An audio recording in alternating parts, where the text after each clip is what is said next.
हरे कृष्णा। हमारे भागवत प्रभाव में आपका स्वागत है और आज हम चर्चा कर रहे हैं श्रीमद् भागवतम के स्कंद 5 के अध्याय 7 में।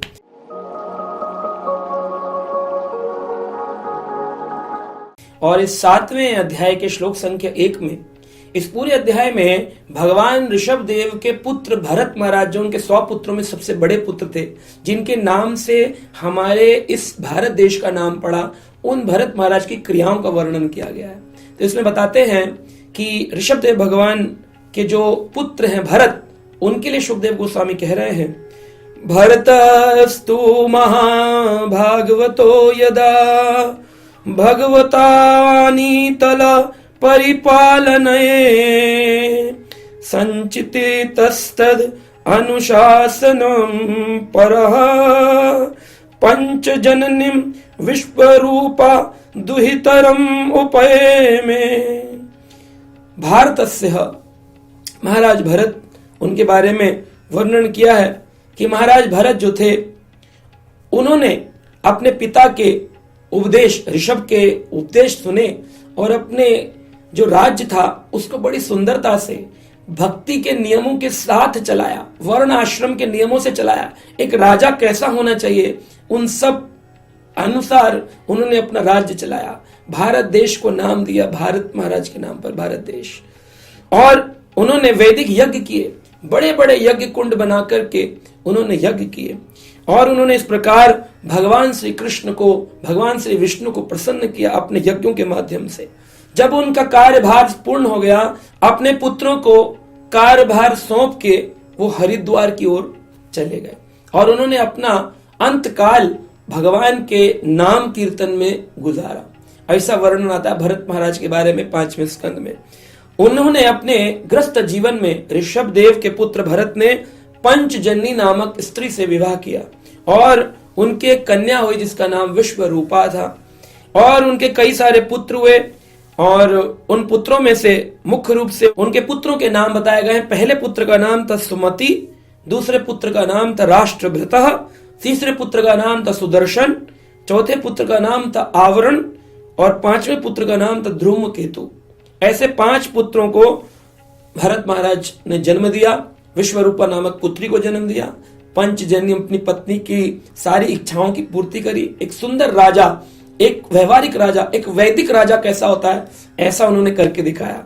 और अपने सारे समाज को संतुष्ट रखा, सारे राज्य को संतुष्ट रखा। सारा राज्य अपने राजा की ओर देखकर प्रसन्न होता था और उनके पथ का अनुगमन करता था।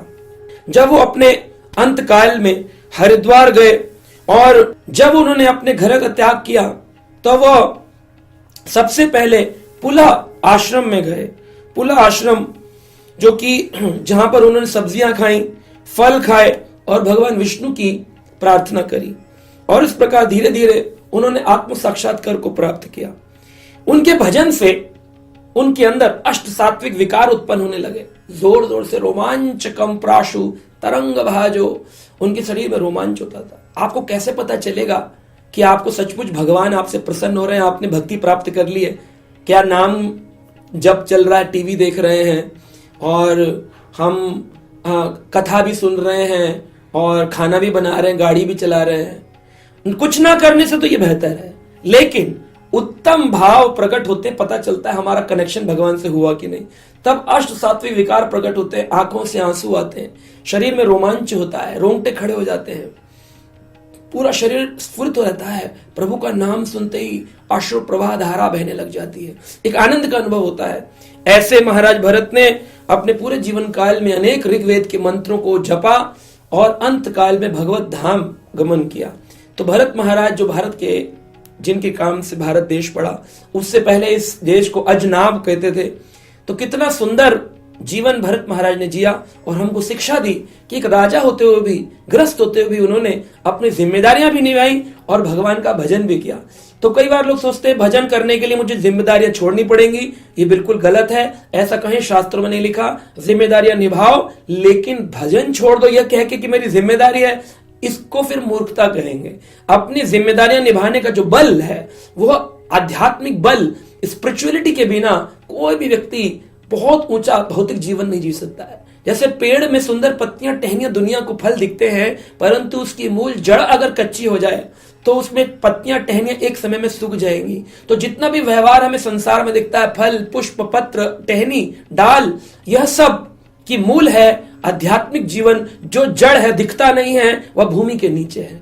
और आध्यात्मिक अगर बल होगा, जड़ें मजबूत होंगी, तो सुंदर वृक्ष कई वर्षों तक हरा भरा रहेगा। लेकिन अध्यात्म कच्चा होगा तो व्यक्ति जो है वो पूरा का पूरा नष्ट भ्रष्ट हो जाएगा।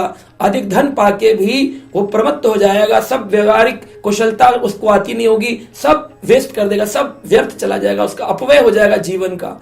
और अंत में पछताएगा कि मैंने कुछ कमाया नहीं, कुछ जोड़ा नहीं, ना तो मैं भौतिक का रहा, ना मैं आध्यात्मिक का रहा।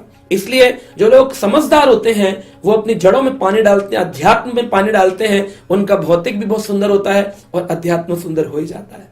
तो आशा करते हैं आप भागवत प्रभात सुनते रहेंगे और अगले एपिसोड में अगले अध्याय के साथ मिलते हैं। तब तक के लिए हरे कृष्णा।